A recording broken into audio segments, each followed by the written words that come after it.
Hello friends, welcome back to our channel. இன்றைக்கி நம்ம சூப்பரான வெண்ணிலா ஸ்பாஞ்சு பேக்கரி ஸ்டைலில் எப்படி கேக் ஜெல் யூஸ் பண்ணி பண்ணுறது அப்படின்னு நான் இதில் சூப்பராக சொல்லி காட்டியிருக்கேன். நீங்கள் ஸ்கிப் பண்ணாமல் பாருங்கள். அதுக்கு வந்துட்டு நான் 1 கப் மைதா இந்த மாதிரி நல்லா ஃபுல்லாக எடுத்திருக்கேன். 250 ml கப்பு, இது வந்துட்டு மெஷரிங் கப்பில் 1 கப் ஃபுல்லாக. இது நம்ம அப்படியே தலை தட்டி எடுக்கணும், அப்படி ஃபுல்லாக அள்ளக்கூடாது. அதே மாதிரி 1 டீஸ்பூன் வந்துட்டு நான் பேக்கிங் பவுடர் எடுத்திருக்கேன். இது பேக்கிங் பவுடர் போட்டிங்கன்னா இன்னும் கொஞ்சம் நல்லாயிருக்கும் அப்படின்றதுனால நான் பேக்கிங் பவுடர் போட்டிருக்கேன். கேக் ஜெல் யூஸ் பண்ணும்போது பேக்கிங் பவுடர் கூட யூஸ் பண்ண தேவையில்லை.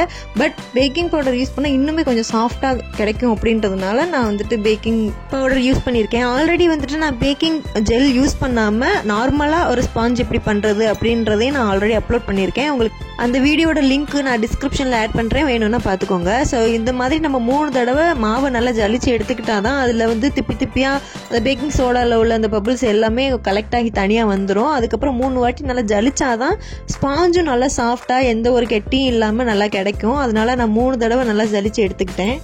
அதுக்கப்புறம் இந்த பேக்கிங் பவுடர் பேக்கிங் சோடா எல்லாமே ஒன்றா நமக்கு கலெக்ட் ஆகி அது வந்துட்டு ஈவனாக பொங்கி வர்றதுக்கு நமக்கு ரொம்ப ஹெல்ப் பண்ணும். அதனால தான் 3 தடவை நம்ம ஃபஸ்ட்டு ஜலிச்சு எடுத்துக்கணும். அது பிகினராக இருந்தால் ஃபஸ்ட்டு இதை நீங்கள் பண்ணிடுங்க.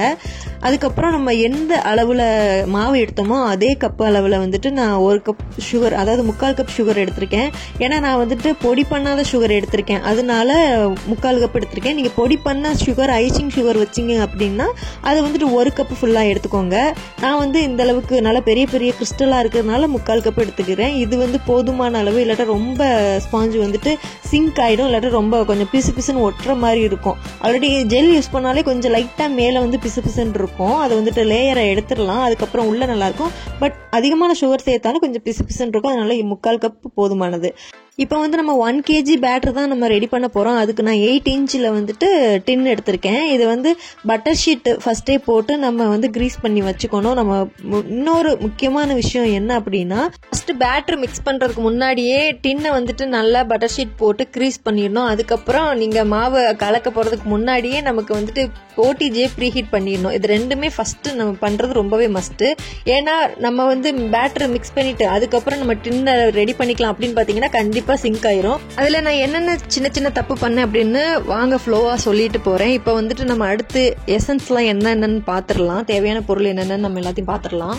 நம்ம வெண்ணிலா ஸ்பாஞ்ச் பண்ண போகிறோம். அதுக்காக வெண்ணிலா எசன்ஸ், எக் ஸ்மெல் வராமல் இருக்கிறதுக்காக நான் மில்க் எசன்ஸ் எடுத்திருக்கேன். அதுக்கப்புறம் நான் இன்னைக்கு ரசமலாய் ஃப்ளேவரில் தான் பண்ண போகிறேன். அதனால ரசமலாய் எசன்ஸும் நான் எடுத்திருக்கேன். இன்னைக்கு நான் 1 kg ஸ்பாஞ்சுக்கு 5 முட்டை எடுத்திருக்கேன். கேக் ஜெல் யூஸ் பண்ணுறனால நான் 5 முட்டை எடுத்திருக்கேன். நார்மலாக நீங்கள் கேக் ஜெல் யூஸ் பண்ணாமல் பண்ணணும்னா 4 முட்டை இருந்தால் போதும். அதுவும் நான் மீடியம் சைஸில் தான் எடுத்திருக்கேன். எதுக்கு ஜெல் யூஸ் பண்ணால் மட்டும் 5 முட்டை யூஸ் பண்ணுறீங்க அப்படின்னு கேட்கலாம். அதாவது நம்ம ஜெல் யூஸ் பண்ணி மிக்ஸ் பண்ணும்போது நல்ல பேட்டர் நல்லா ஓவர் பீட் பண்ணுவோம். அதாவது ரொம்ப ஓவர் பீட் இல்லைனாலும் அந்த ஜெல் பேட்டரோட மிக்ஸ் ஆகிற அளவுக்கு பீட் பண்ணுவோம். அதனால கொஞ்சம் ஃபோமினஸ் கம்மியாகும் அப்படின்றதுனால தான் 5 முட்டை நான் எடுத்திருக்கேன். நம்மளாம் நம்ம கட் அண்ட் ஃபோல்ட் மெத்தடில் ஜெல் யூஸ் பண்ணாமல் பண்ணுறதுக்கு நம்ம 5 முட்டை பண்ண தேவையில்லை, 4 முட்டை கரெக்டாக இருக்கும். ஸோ நான் முட்டை எடுத்திருக்கேன். இப்போ கொஞ்சமாக உப்பு போட்டிருக்கேன். அதுக்கப்புறம் வெண்ணிலா எசன்ஸு, அதுக்கப்புறம் மில்க் எசன்ஸு, கொஞ்சமாக ரசமலாய் எசன்ஸு, கொஞ்சம் ட்ராப் தான் நான் போட்டிருக்கேன். ரசமலாய் எசன்ஸ் ஹெவியாக இருக்கும். ஸோ அதனால ட்ராப் மட்டும் 2-3 ட்ராப் போட்டுட்டு இதை நல்லா பீட் பண்ண ஸ்டார்ட் பண்ணிடலாம். ஸ்பாஞ்ச் பண்ணுறதுல நம்ம மெயினாக பண்ணுற தப்பு இந்த பீட்டிங் மெத்தட் தான். நம்ம அளவெல்லாம் கரெக்டாக எடுத்துருவோம், சுகர் கரெக்டாக எடுத்துருவோம், மைதா கரெக்டாக எடுத்துருவோம், பேக்கிங் பவுடர் பேக்கிங் சோடா எல்லாத்துக்குமே ஒரு மெஷரிங் கப்பு, மெஷரிங் ஸ்பூனு எல்லாமே இருக்கும். அதனால நம்ம எல்லாமே கரெக்டாக எடுத்துருவோம். அதுலலாம் எந்த சொதப்பலும் வராது. அதுவும் கரெக்டான எங்கே தப்பு நடக்குது அப்படின்னு பார்த்தீங்கன்னா அந்த பீட்டிங் மெத்தடில் தான் நமக்கு தப்பு நடக்குது. நம்ம எக்கை எந்த அளவுக்கு ஃபஸ்ட்டு மிக்ஸ் பண்ணுறோமோ, எந்த அளவுக்கு ஒரு க்ரீமியாக கொண்டுட்டு வர்றோமோ அந்த அளவுக்கு நமக்கு ஸ்பாஞ்சு சூப்பராக கிடைக்கும். அதை மட்டும் மைண்டில் வச்சுக்கோங்க. ஸோ நம்ம சில பேர் ஐயோ எனக்கு ரொம்ப நேரம் பேட்டர் அடிக்க முடியல, ஓரளவு பொங்கி வந்திருக்கு, இதோட நிறுத்திக்கலாம் அப்படின்னு சொல்லி அவசரப்பட்டும் மிக்ஸ் பண்ணக்கூடாது. ஏன்னா நம்மளுக்கு அந்த ஃபோமினஸ், அந்த ஸ்பாஞ்சோட அந்த இம்ப்ரூவர் எல்லாமே இந்த எக்கு நம்ம பீட் பண்ணுறதுல மட்டும்தான் இருக்குது. ஸோ எந்த அளவுக்கு நீங்கள் பொறுமையாக எக்கை பீட் பண்ணி நல்லா க்ரீமியாக கொண்டுட்டு வர்றீங்களோ அந்த அளவுக்கு நமக்கு ஸ்பாஞ்சு பர்ஃபெக்டாக கிடைக்க போகிறது உறுதி. இப்போ நம்ம எக்கு பீட் பண்ணும்போது நல்லா இப்போ கால்வாசியாக இருந்த எக்கு இப்போ அப்படியே அரைவாசி முக்கால்வாசியாக நமக்கு ஃபோமியாக நல்லா கிடைச்சிரும். அதில் உள்ள ஃபுல்லாக அந்த ஏர் பபிள்ஸ் எல்லாமே ரிமூவ் ஆயிடணும். அந்த குட்டி குட்டியாக இருக்கிற ஏர் பபிள்ஸ் எல்லாமே ரிமூவ் ஆக்கி அதை ஒரு க்ரீமி கன்சிஸ்டன்சிக்கு வரணும். ஒரு க்ரீம் மாதிரி நமக்கு ஃபார்ம் ஆகுது, நமக்கு பார்க்கும்போதே நல்லா தெரியும். ஸோ அந்த அளவுக்கு நமக்கு பீட் பண்ணி எடுத்துக்கணும். நான் வந்து பிகினிங் ஸ்டேஜில் நான் வந்து கேக்கு கற்றுக்கிட்ட ஸ்டேஜில் எல்லாம் பாப்பா வந்துட்டு ரொம்ப சின்ன பொண்ணு. அப்போ வந்து பாப்பா ரொம்ப சின்ன பிள்ளையா இருக்கும் போது தான் எனக்கு கேக் பேக்கிங்கில் வந்துட்டு ரொம்ப இன்ட்ரெஸ்ட் இருந்தது. சரி நம்மளா கற்றுக்கலாமே அப்படின்னு சொல்லிட்டு அந்த டைமில் தான் நான் கற்றுக்க ஸ்டார்ட் பண்ணேன். அப்போ வந்து பாப்பா சின்ன பிள்ளைனால அடிக்கடி அழுவா.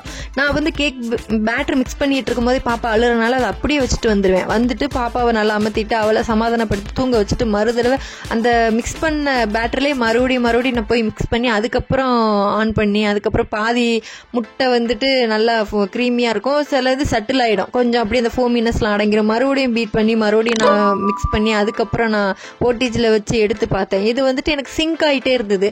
அதாவது கேக் வந்துட்டு அப்படி பள்ளம் விழுந்து அப்படியே ஒரு மாதிரி ஒரு லேயராக இருக்கும். நமக்கு அந்த ஸ்பாஞ்சு இம்ப்ரூவ் ஆகி வராது, அப்படியே ரொட்டி மாதிரி அப்படியே லப்பர் மாதிரி இருக்கும் அந்த கேக் பார்த்து. என்னதான் பிரச்சனைனே ஃபர்ஸ்ட் பிகினிங் ஸ்டேஜில் எனக்கு புரியவே இல்லை.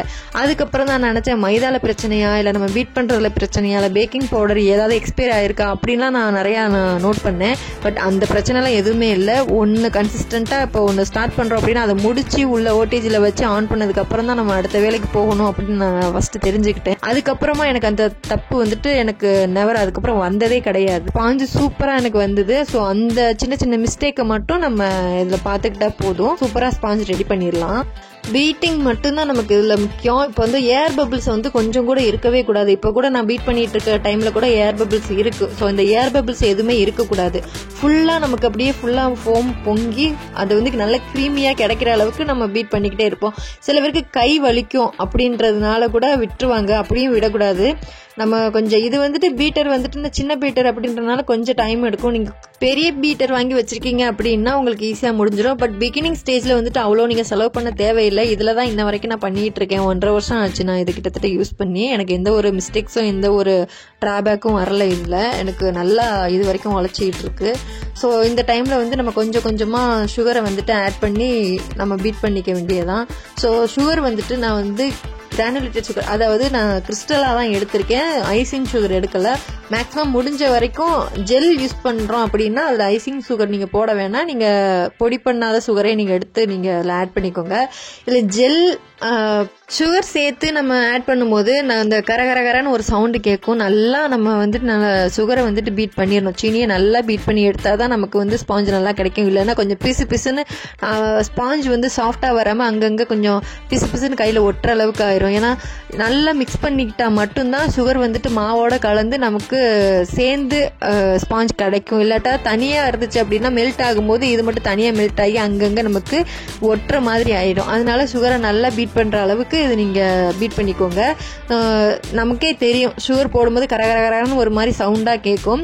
அந்த சவுண்ட் எல்லாம் இல்லை அப்படின்னா ஸ்மூத்தாக ஒரு பீட் பண்ணும்போதே ஒரு ஸ்மூத்னஸ் நமக்கு தெரியும். ஸோ இதில் இன்னொரு இம்பார்ட்டன்ட் என்னன்னா சுகரையும் சரி மாவையும் சரி மொத்தமாக அப்படி டம்முன்னு கொட்டி அதில் வந்து நாங்கள் பீட் பண்ண ஸ்டார்ட் பண்ணக்கூடாது. கொஞ்சம் கொஞ்சமாக தான் பார்ட்டாக தான் நம்ம சுகரையும் சரி மைதாவையும் சரி நம்ம ஆட் பண்ணி சேர்க்கணும். இல்லைன்னா அந்த ஃபோமினஸ் எந்த அளவுக்கு முட்டை பொங்கி வந்திருக்கு பாருங்க, அந்த ஃபோமினஸ் எல்லாமே நம்ம சுகரையோ மைதாவே கொட்டும் போது அப்படியே சப்பையா உள்ள இறங்கிடும். அப்படின்னா ஃபுல்லாக ஃப்ளாப்பு, கேக்கு ஃபுல்லாக நமக்கு ஃப்ளாப் ஆயிரும். கொஞ்சம் கொஞ்சமாக அந்த ஃபோமினஸை டிஸ்டர்ப் பண்ணாத அளவுக்கு கொஞ்சம் கொஞ்சமாக கொட்டி நம்ம கொஞ்சமாக பீட் பண்ணும் போது சீக்கிரம் பீட் ஆகும். அதே மாதிரி ஃபோமினஸ் நமக்கு இது கண்ட்ரோல் ஆகாமல் நமக்கு சூப்பராக ஸ்பாஞ்ச் கிடைக்கும்.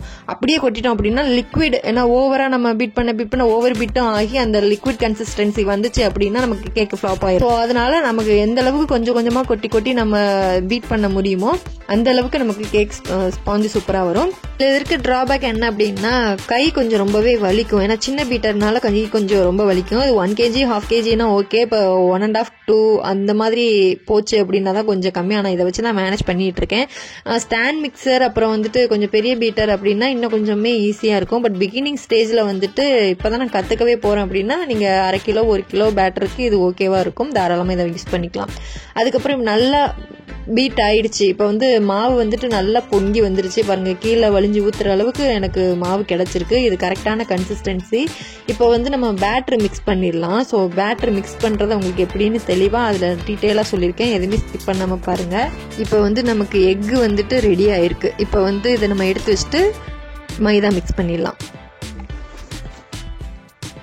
இப்போ மைதா நான் மிக்ஸ் பண்ண போகிறேன். இதை வந்துட்டு கொஞ்சம் கொஞ்சமாக இதை வந்து நீங்கள் ஜல்லடை பிகினராக இருந்தீங்க அப்படின்னா ஸ்பூனில் சேர்த்துக்காமல் ஜல்லடையில் கூட கொஞ்சமாக நீங்கள் சேர்த்து இப்படி மிக்ஸ் பண்ணிக்கலாம். சேர்த்த உடனே நம்ம பீட் பண்ண ஆரம்பிச்சிட்டோம் அப்படின்னா இருக்கிற மைதால பாதி மைதா வெளியில் போயிடும். அதனால இந்த மாதிரி ஒரு மிக்ஸ் கொடுத்து அதுக்கப்புறம் 1 ஸ்பீடில் மட்டும் வச்சு நீங்கள் மிக்ஸ் பண்ணிக்கோங்க. அதுக்கப்புறம் நான் வந்துட்டு கிட்டத்தட்ட 3 பேட்சாக போடாமல் ஒரு 4-5 பேட்சாக தான் போட்டிருக்கேன். ஸோ இதே மாதிரி கொஞ்சம் கொஞ்சமாக சேர்த்து நீங்கள் நல்லா மிக்ஸ் கொடுத்து நீங்கள் அடுத்து ரொம்ப 1 ஸ்பீடில் ஸ்லோவாகவே மிக்ஸ் பண்ணுங்கள். அந்த ஃபோமினஸ் மட்டும் நமக்கு அடங்கிடவே கூடாது.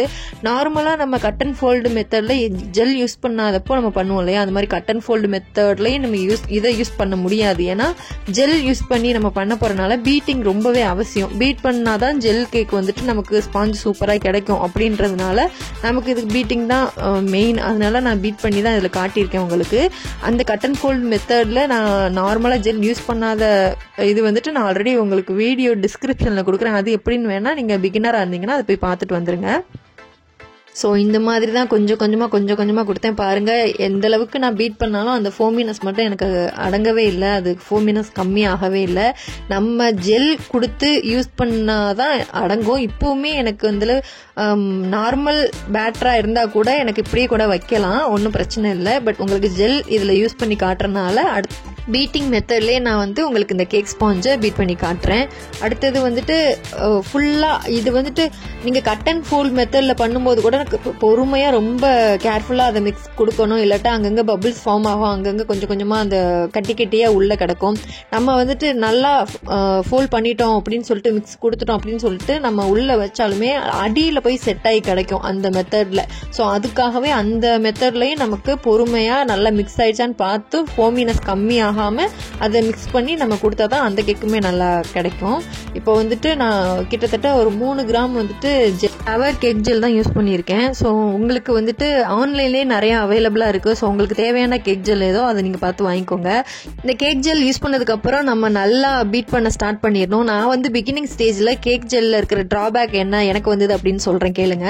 நான் 3 மெத்தடில் யூஸ் பண்ணி லாஸ்ட்டாக 3ஆவது மெத்தடில் தான் எனக்கு சக்ஸஸ் ஆச்சு இதில். ஆனால் 2 மெத்தட் எனக்கு பயங்கர ஃப்ளாப். இதில் வேணா முட்டை, சீனி, எசன்ஸு அதோட கேக் ஜெல் யூஸ் பண்ணி நான் ஃபர்ஸ்ட் நல்லா தான் பீட் பண்ணுவேன். ரொம்ப எந்த அளவுக்கு என்னால் பீட் பண்ண முடியுமோ அந்த அளவுக்கு நான் பீட் பண்ணேன். அப்போல்லாம் எனக்கு அந்த மேல் லேயர் மட்டும் நல்லா இருக்கும், நான் அந்த ஜெல்லு வந்து அடியில் செட் ஆயிடுது. எனக்கு அது வந்து என்னன்னே புரியல. நான் என்ன டவர் ஜெல்லு தான் நமக்கு எதுவும் ப்ராப்ளமா அப்படின்னு நான் ஜெல்லு மேலெல்லாம் கோவப்பட்டிருக்கேன், என் ஹஸ்பண்ட் மேலெல்லாம். அதுக்கப்புறம் பார்த்தா இல்லை ஜெல்லு ப்ராப்ளம் இல்லை, மெத்தடை மாற்றி பார்ப்போம் அப்படின்னு நிறையா சர்ச் பண்ணி நிறையா வீடியோஸ்லாம் பார்த்து மறுபடியும் 2வது டைம் வந்துட்டு எக்கு பீட் பண்ணதுக்கப்புறமும் ஒரு டைம் போட்டு பார்த்து அதுலேயும் நம்ம ட்ரை பண்ணேன். அதுவும் எனக்கு ஃப்ளாப் தான். என்ன பார்த்தீங்கன்னா ஸ்பாஞ்சு நல்லா ரெடி ஆயிரும், ஆனால் கீழே வந்துட்டு அப்படியே ஒரு லேயர் ஃபார்ம் ஆயிரும். அந்த ஜெல்லு மட்டுமே அப்படியே ரப்பர் மாதிரி கீழே ஒரு லேயர் ஃபார்ம் ஆயிரும். இது என்னதான் ரீசன், எதனாலதான் இப்படி வருது அப்படின்னு அதுக்கப்புறம் சரி ஒரு 3ஆவது மெத்தட் ட்ரை பண்ணுவோம் அப்படின்னு சொல்லிட்டு 3ஆவது மெத்தடில் நான் என்ன பண்ணேன் அப்படின்னா இது மாதிரி எக் பீட் பண்ணிட்டு அதுக்கப்புறம் மைதாவையும் பீட் பண்ணிட்டு அதுக்கப்புறம் தான் நான் எக் ஜெல் போட்டு நல்லா எந்த அளவுக்கு என்னால் பீட் கொடுக்க முடியுமோ அந்த அளவுக்கு நான் பீட் கொடுத்து தான் நான் வச்சேன். அதுக்கப்புறம் எனக்கு 3ஆவது மெத்தடில் வந்து எனக்கு கரெக்டாக ஆச்சு. எனக்கு ஸ்பாஞ்சு சூப்பராக கிடச்சிது. எந்த ஒரு கெட்டி இல்லை, எந்த ஒரு அந்த லேயர் ஃபார்ம் ஆகாமல் எனக்கு சூப்பராக ஜெல் கிடச்சிது. அப்படியே ஈவனாக இருந்தது, பார்க்கவே அவ்வளோ அழகாக இருந்தது ஸ்பாஞ்சு. நம்ம பண்ண ஸ்பாஞ்சு அப்படின்னா எனக்கு பிகினிங் ஸ்டேஜ்லலாம் எனக்கு ரொம்ப இந்த கேக் ஜெல் யூஸ் பண்ணி பண்ணது எனக்கு ரொம்ப சூப்பராக வந்துருந்தது. அதுக்கப்புறம் நான் கேக் ஜெல் யூஸ் பண்ணால் இந்த மாதிரி ரெசிபியை தான் நான் ட்ரை பண்ணுவேன். என்ன அப்படின்னா எல்லாமே எக்கு கொடுத்துட்டு எக்கு பீட் பண்ணிவிட்டு மைதா போட்டு லாஸ்ட்டு ஒரு 5 மினிட்ஸ் வந்துட்டு நான் கேக் ஜெல் யூஸ் பண்ணி தான் பீட் பண்ணுவேன். இப்படி தான் பீட் கொடுப்பேன். ஸோ இதில் தான் எனக்கு ரெசிபி சூப்பராக கிடச்சிது. இதில் வந்துட்டு கொஞ்சமாக ஆயில், லாஸ்ட்டாக ஒரு கொஞ்சம் ஆயில் போட்டு அதில் ஒரு 5 செகண்ட்ஸ் மட்டும் நான் பீட் பண்ணி எடுத்துக்கிட்டேன். ஸோ எந்த அளவுக்கு வந்து இந்த பேட்டர் ஸ்மூத்தாகவும் எந்த அளவுக்கு வந்துட்டு ஷைனிங்காகவும் இருக்குன்னு பாருங்கள். கேக் ஜெல் யூஸ் பண்ணும்போது அதிகமாக நம்ம பீட் கொடுத்தா மட்டும்தான் நம்ம ஜெல்லு வந்துட்டு பேட்டரோட மிக்ஸ் ஆகி நமக்கு நல்லா கிடைக்கும். ஐயோ நம்ம ஓவர் பீட் பண்ணக்கூடாது அப்படின்னு நீங்கள் மிக்ஸ் கொடுக்காம இருக்காங்க. கேக் ஜெல்லை யூஸ் பண்ணுற கேக் ஜெல்லை பொறுத்த வரைக்கும் நீங்கள் அதிகமான மிக்ஸ் கொடுத்து தான் ஆகணும். அப்போ தான் நமக்கு ஸ்பாஞ்ச் சூப்பராக கிடைக்கும். இப்போ நார்மலாக பீட் பண்ணுறதுல வந்துட்டு ஃபுல்லாகவே இருக்கும், நம்ம டின்னுக்கு முக்கால் சைஸ்லேருந்து கொஞ்சம் அதிகமாகவே இருக்கும். ஸோ அது வந்து நார்மலாக தான் பொங்கி வரும், அது கரெக்டாக ஒரு டின் அளவுக்கு வந்துடும். ஆனால் கேக் ஜெல் யூஸ் பண்ணி ரெடி பண்ணியிருக்க பேட்ரு மட்டும் நமக்கு அரை டின்னுக்கு தான் வரும். அது வந்துட்டு நல்லா ஃபோமியாக, இது வந்து கேக் ஜெல் வந்துட்டு இம்ப்ரூவர் தான். நான் அந்த பேட்டரை வந்துட்டு நல்லா ஃபோமியாக முக்கால் சைஸுக்கு, டின்னோட முக்கால் சைஸுக்கு நமக்கு பேட்ரு கிடச்சிரும். ஈவனாக பொங்கி லாஸ்ட்டாக நம்ம பார்க்கும்போது முக்கால் சைஸுக்கு கிடச்சிரும். இப்போ நான் ப்ரீ ஹீட் பண்ண 10 மினிட்ஸ் ப்ரீ ஹீட் பண்ண ஓடிஜியில் வச்சு எடுத்துருக்கேன். பாருங்கள், உங்களுக்கு ரெடி பண்ண கேக் எவ்வளோ சாஃப்டாக சூப்பராக ஈவனாக கிடச்சிருக்குன்னு பாருங்கள். இதே மாதிரி தான் ரொம்ப சாஃப்டாக இருக்குது. இந்த டின்னு நல்லா சூடு ஆறுனதுக்கப்புறம் அதில் வந்து கேக்கு டிமோல்ட் பண்ணிவிட்டு நீங்கள் அதுக்கப்புறம் பீஸ் போட்டு சர்வ் பண்ணலாம். ரொம்ப ஈஸி. இது வெந்துருச்சா அப்படின்றது பார்க்கறதுக்கு சென்டரில் தான் எப்போவுமே நம்ம குத்தி பார்க்கணும். நல்ல ஒரு சுத்தமான நைஃப்பில் நான் எடுத்து குத்தி பார்த்தேன், அதில் நல்லா வெந்து கிடச்சிருக்கு. உங்களுக்கு அடுத்தடுத்து என்ன வீடியோ வேணும் அப்படின்றதையும் நம்மக்கிட்ட கமெண்ட்டில் சொல்லிட்டு போங்க. அடுத்தது நான் சாக்லேட் ஸ்பாஞ்சு, கேக் ஸ்பாஞ்சு, நம்ம வந்து அதிகமான கேக் வீடியோ அதிகமாக போட்டுக்கிட்டு இருக்கோம். உங்களுக்கு பிடிச்சிருந்தா நம்ம சேனலை மறக்காமல் லைக் அண்ட் சப்ஸ்கிரைப் பண்ணி சப்போர்ட் பண்ணுங்கள். உங்களை அடுத்தது ஒரு வீடியோவில் பார்க்குறேன். பாய்.